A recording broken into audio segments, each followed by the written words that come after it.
Good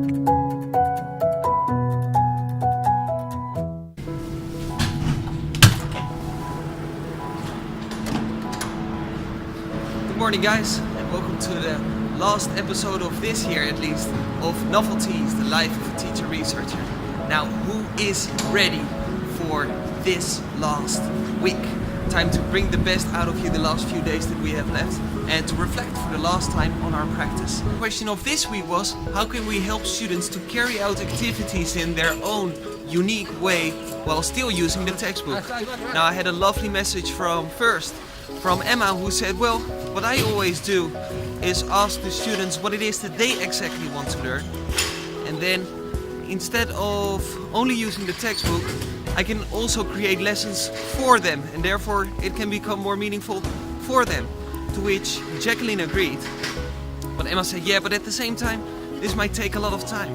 Therefore Jacqueline said, well, what you can do with your students is involve them and help them prepare the lessons and their own materials, as she does with her lessons, where she lets students create their own texts in order to carry out dictations in the classroom. Apart from that, I also had some great comments from ESL teacher Hong Kong, who explains how he uses technology in the classroom in order to help the students not only to create, but also to express themselves with or in the English language, but in an authentic way, in their own unique way.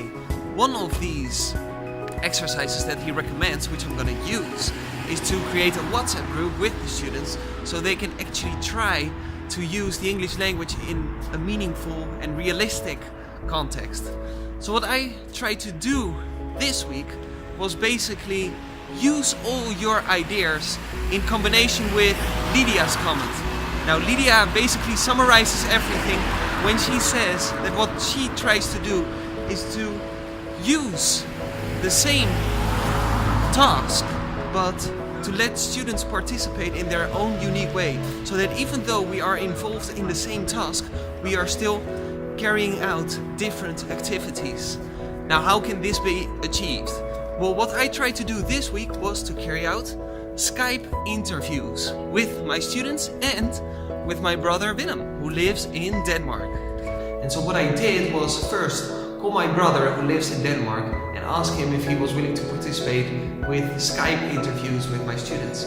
Now, due to the fact that I often use my brother in examples in the classroom when it comes down to, for example, a grammar topic, students already knew a lot about him, and so they were very excited about this idea and really wanted to come up with different questions for my brother.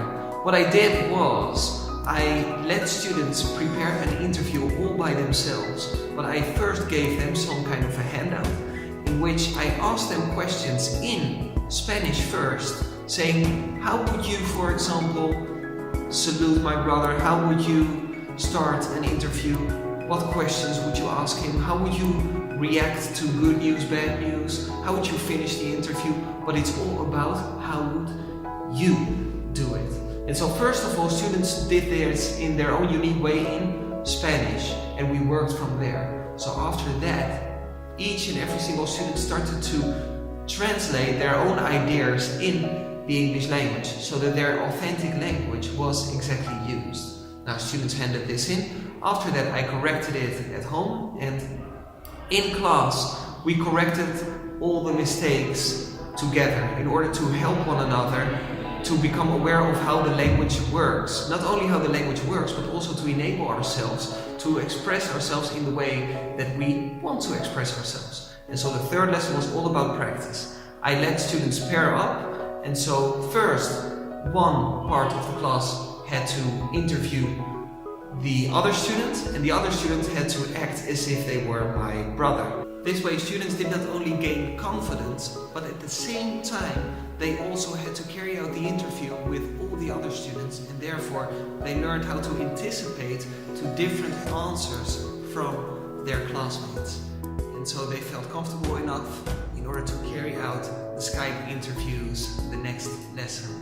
Before actually carrying out the interviews, I still gave them 10 minutes to still practice a little bit in pairs, but then it was showtime, and it was a great success.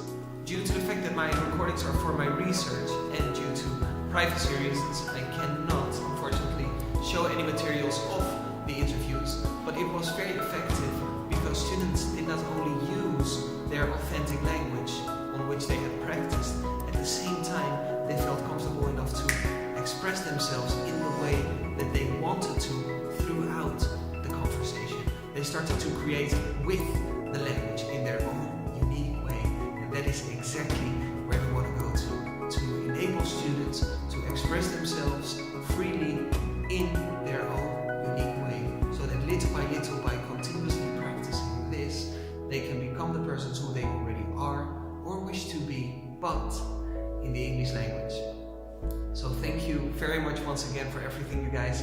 Have a great last week, and make sure that you keep on following The Teacher Researcher on the YouTube channel, NovELTies vlog on Facebook, and on Instagram at The Teacher Researcher. Have a great week, everybody.